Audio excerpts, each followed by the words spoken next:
Bonjour et bienvenue sur Parole de vie. Je vous invite aujourd'hui à voyager un petit peu dans les Actes des Apôtres en nous intéressant à deux personnes, Barnabas et Paul. Barnabas, c'est qui Barnabas? On nous présente Barnabas au début dans Jean chapitre 4, verset 36, dans Actes chapitre 4, verset 36. En fait, il s'appelle Joseph. Mais pourquoi est-ce qu'on l'appelle Barnabas s'il s'appelle Joseph? Parce qu'on lui a donné un surnom. Et pourquoi est-ce qu'on lui donne un surnom? Parce qu'il correspond à sa personnalité, à qui il est vraiment. Et ce Joseph a été surnommé par les apôtres, pas par n'importe qui, par les apôtres, a été surnommé Barnabas, parce que Barnabas, ça veut dire le fils de l'exhortation. Pourquoi est-ce qu'on appelle ce Joseph Barnabas? Parce que ça, c'est un frère qui encourage. C'est le fils de l'exhortation. Quand on parle avec Barnabas, il a toujours une parole pour nous encourager, pour nous faire du bien. C'est le fils de l'exhortation. Quand Paul, Saul de Tarse, rencontre Jésus sur le chemin de Damas, personne ne croit en lui.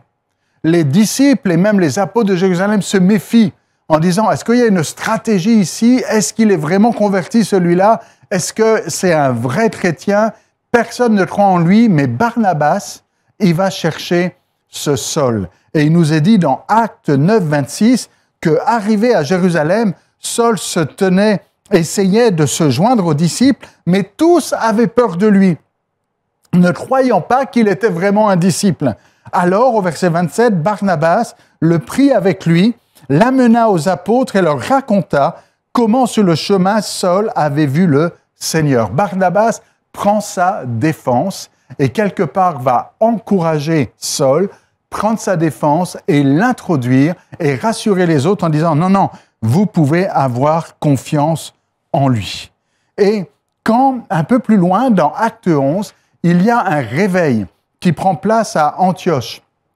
Et là, il y a un beau réveil qui prend place et on dit « Il faut qu'on envoie un homme de Dieu là-bas pour gérer et s'occuper de ce réveil-là ». Et les apôtres disent « On va envoyer Barnabas ».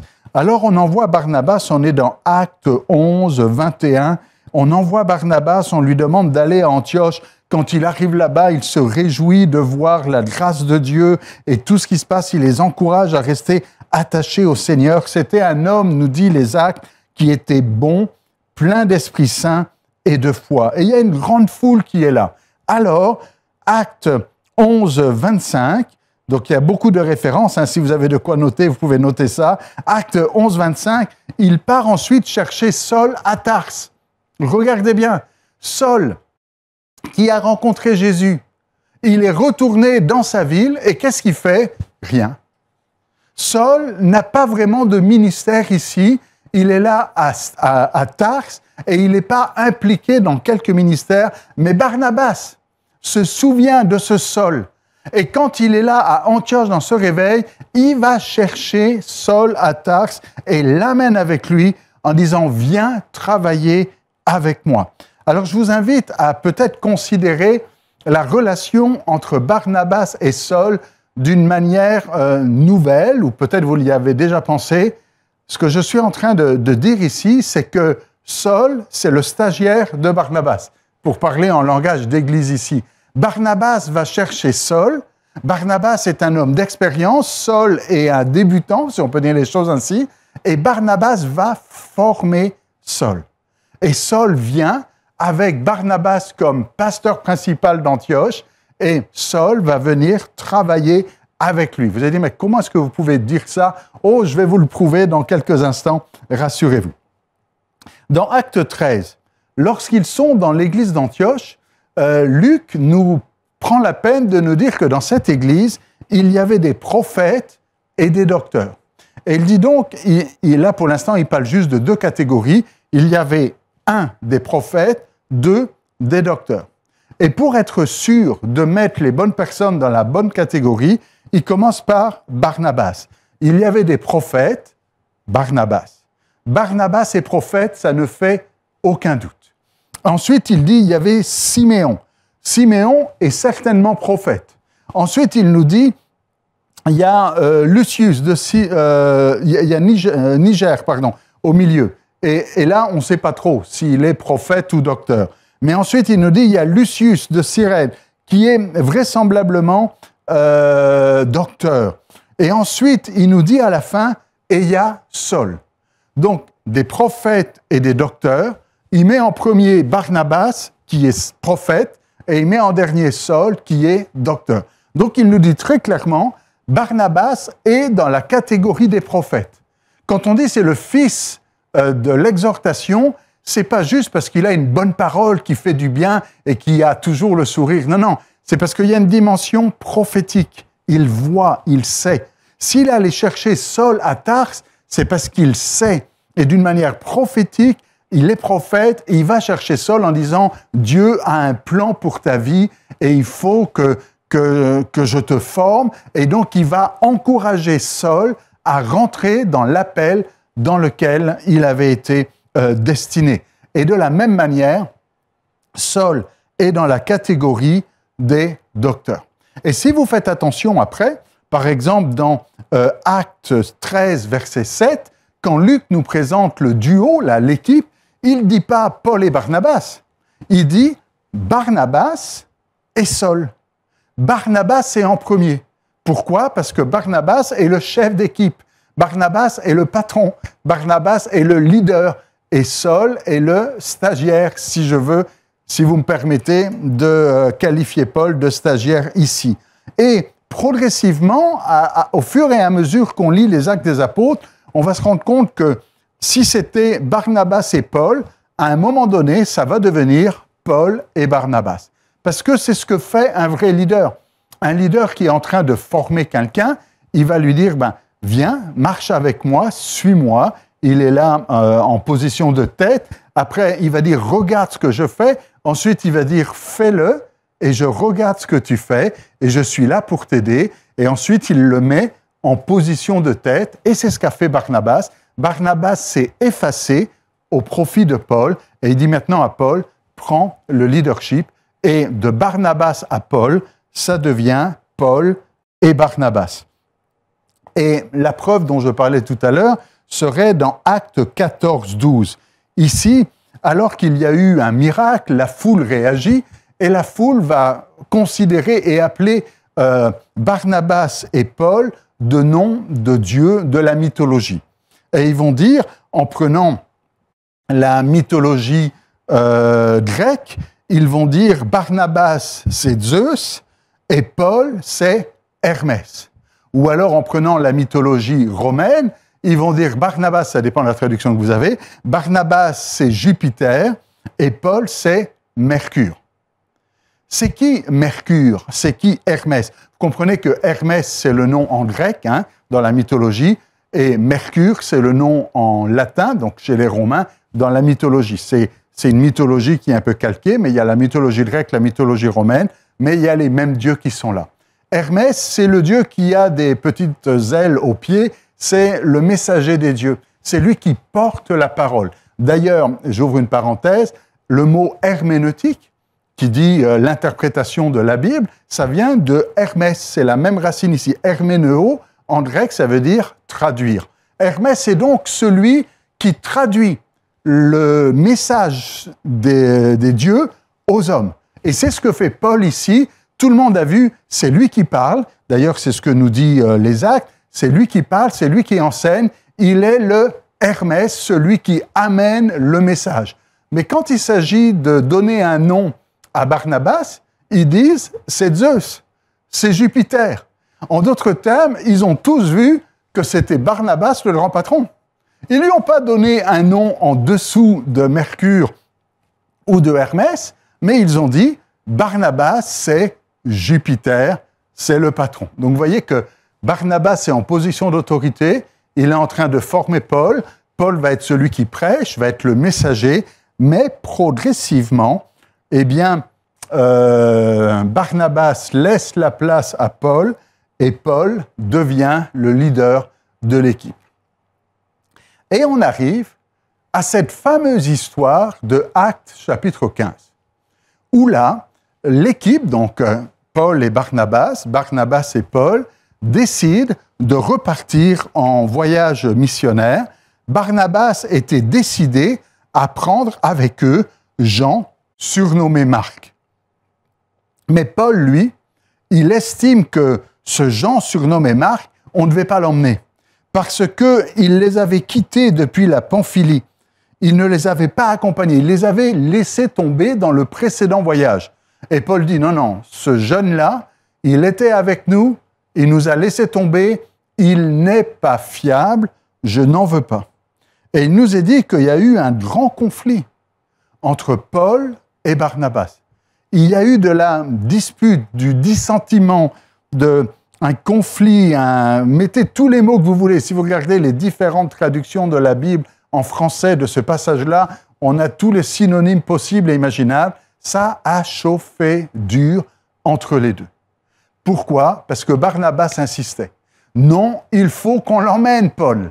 Il faut qu'on emmène ce Jean surnommé Marc. Pourquoi? Parce que Barnabas, il voit, il dit, il y a un potentiel dans ce jeune homme. Il y a quelque chose de bon en lui. On doit continuer à le former parce que Dieu n'a pas fini avec son ministère. Et Paul dit, non, ce jeune, il sert à rien, il n'est pas utile, il est bon à rien, il nous a déjà laissé tomber une fois, il ne faut pas le reprendre une deuxième fois. Certains diront, oui, mais Barnabas, il dit ça parce que Jean, se nommait Marc, c'est son cousin. On sait en effet on était dans quoi ici? Dans Colossiens 4.10, que Jean, se nommait Marc, c'est le cousin de Barnabas. Mais ce n'est pas pour ça que Barnabas veut le prendre. Parce que Barnabas, il fait du grand Barnabas. Barnabas fait la même chose avec Jean, surnommé Marc, que ce qu'il avait fait avec Paul autrefois. Et quelque part, Paul est en train de reprocher à Barnabas de faire avec Marc ce qu'il avait fait autrefois avec lui. Souvenez-vous, quand personne ne voulait de Paul, que tout le monde disait « Non, ce Saul-là qui, soi-disant, s'est converti, est-ce que c'est vrai? Est-ce qu'il est vraiment converti ?» Et on était méfiants, mais Barnabas est allé le chercher et lui a donné une chance et l'a formé. Et c'est grâce à Barnabas que Paul est devenu Paul. Des fois, on dit « Ah, l'apôtre Paul », mais il y a l'apôtre Barnabas aussi. Barnabas est qualifié d'apôtre dans les Actes encore. Donc, Paul reproche à Barnabas de faire avec Marc ce qu'il a fait avec Paul autrefois. Et c'est dommage d'oublier le passé ici. Paul aurait pu dire, mais je fais confiance à Barnabas. Barnabas, c'est le mentor, c'est l'ancien. Barnabas, c'est le formateur de Paul. Mais Paul n'écoute pas son formateur. Paul, ici, n'écoute pas son formateur. L'histoire donnera raison à Barnabas. Et l'histoire montrera, et Paul lui-même reconnaîtra quelques années plus tard, il dira « Marc m'est utile ». Et il va reconnaître que Barnabas avait raison et que ce jeune homme qui considérait comme inutile, qui ne devait avoir aucune chance, qu'il ne fallait surtout pas prendre avec eux dans ce voyage-là, eh bien finalement, c'est Barnabas qui avait raison parce qu'il est bien utile maintenant. Et Paul fait ce qu'il avait déjà fait auparavant. Et vous savez, à un moment donné, Paul va reprendre Pierre et va même dire à Pierre, tu es répréhensible, tu es coupable dans cette affaire. Vous vous souvenez peut-être du contexte, Pierre était en train de manger avec des non-juifs. Puis on sait que les juifs ne mangent pas avec des non-juifs. Mais Pierre était à l'aise dans cette situation. Il avait vu cette vision, vous savez, de la nappe qui était descendue du ciel et qu'il avait encouragé à aller avec des non-juifs, chez Corneille en particulier. Donc Pierre n'est pas coupable de manger avec des non-juifs. Il sait que Dieu l'a encouragé dans ce sens-là. Mais quand il y a des juifs qui sont venus, il avait peur de ce que les autres allaient dire, alors il a usé de ruse et s'est dissimulé, sorti tout de suite de la table pour dire « Non, je n'ai pas mangé avec eux ». Et Paul lui a dit « C'est pas bien, Pierre. Ce que tu fais ici est répréhensible. » Et le grand apôtre Pierre peut faire des erreurs encore. Et le grand apôtre Paul peut faire des erreurs encore. Et laissez-moi peut-être égratigner un petit peu, mais pas trop, la splendeur de l'apôtre Paul. L'apôtre Paul a tort dans cette situation. Dans cette dispute, il n'y a rien de divin, il n'y a rien de Dieu. Cette dispute n'est pas spirituelle. Paul a tort, c'est charnel.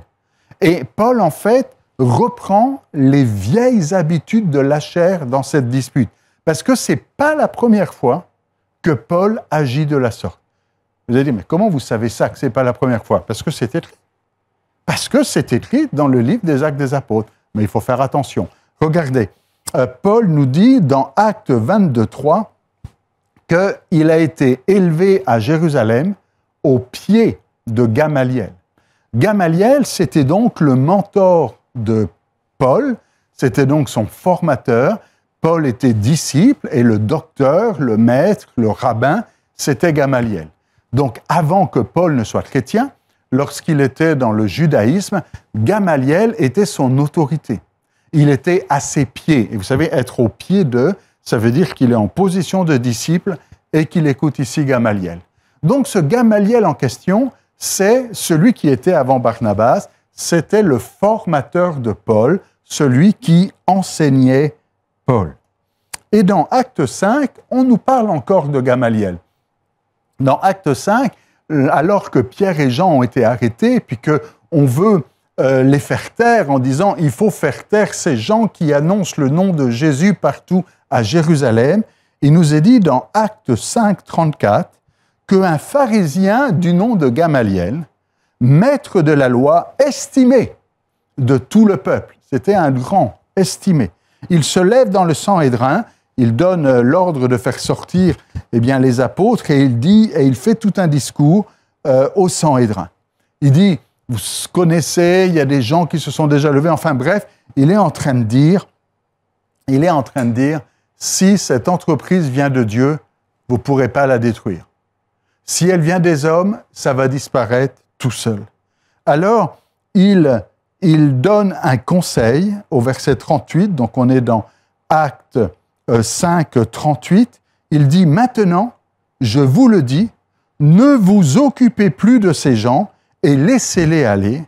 S'il s'agit d'une décision ou d'une œuvre humaine, elle disparaîtra, mais si cela vient de Dieu, vous ne pouvez pas les faire disparaître.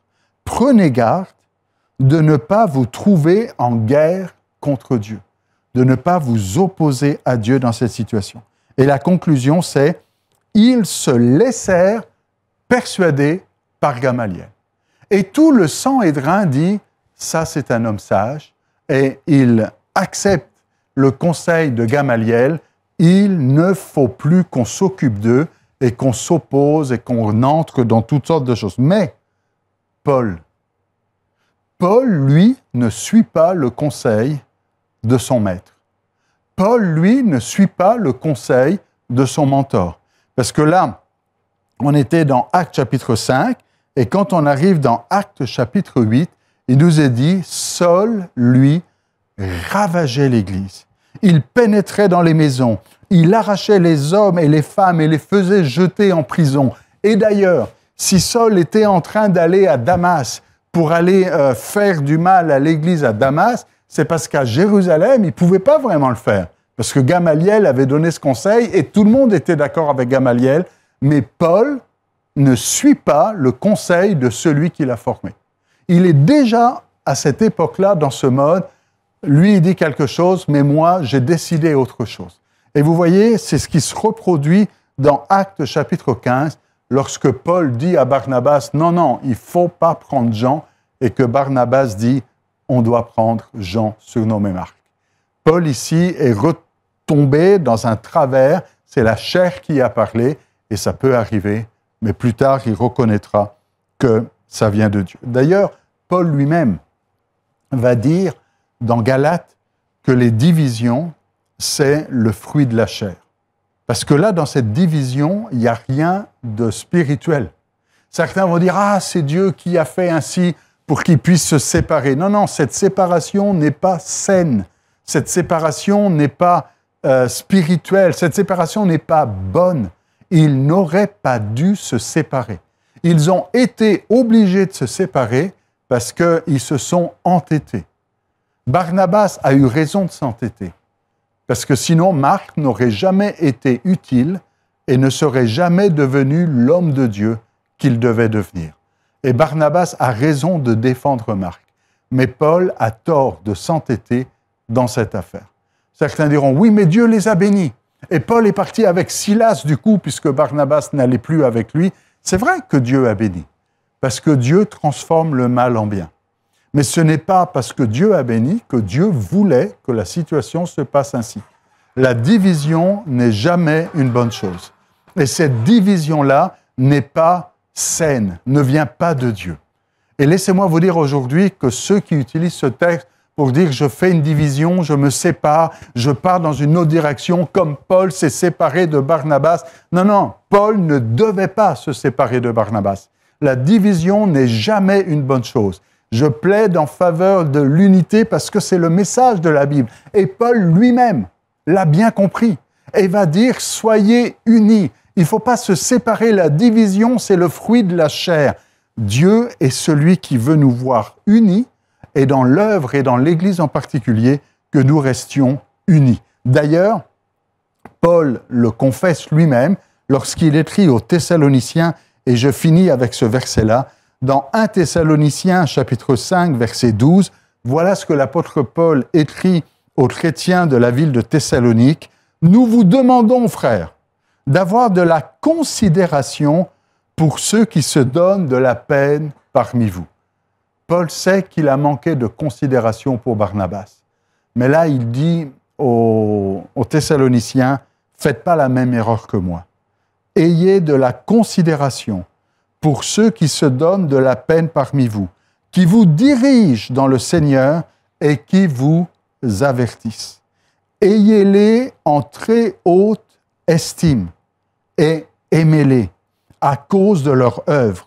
Soyez en paix entre vous. » Alors aujourd'hui, si votre mentor, si votre formateur, ça peut être votre pasteur, mais ça peut être aussi un frère qui vous a conduit dans le Seigneur, enfin qu'importe. Si à un moment donné, il y a quelque chose qui ne marche pas comme vous voudriez, ou vous n'êtes pas d'accord, la division n'est jamais la bonne solution. Le plan de Dieu, c'est que nous soyons en paix. L'histoire nous montre que Paul aurait dû écouter son mentor dans cette situation-là.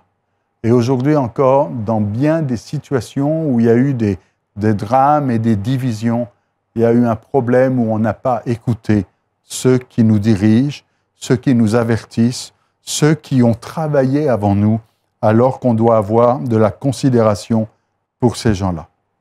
Ne faites pas la même erreur que Paul, qui va pourtant reconnaître plus tard qu'il aurait dû écouter Barnabas. Alors, je suis désolé d'avoir peut-être un peu flétri l'image de Paul, mais Paul, c'est un homme. Paul, c'est un homme, et quelque pasteur que ce soit, nous sommes des hommes, et il y aura des erreurs. Mais même si Barnabas, même si le pasteur, le mentor fait une erreur, il faut rester dans la considération et chercher la paix, et ensemble chercher la volonté de Dieu, et ne pas nous laisser ici éblouir par toutes sortes d'argumentations qui ne viennent pas de Dieu. Le diable est celui qui divise. Dieu est celui qui unit. Et nous sommes appelés, je suis conscient que je cite ce verset en dehors de son contexte, mais je le fais exprès. Il ne faut pas séparer ce que Dieu a uni. Si c'est vrai dans le mariage, ça l'est aussi dans l'Église. Ça l'est aussi dans l'œuvre de Dieu.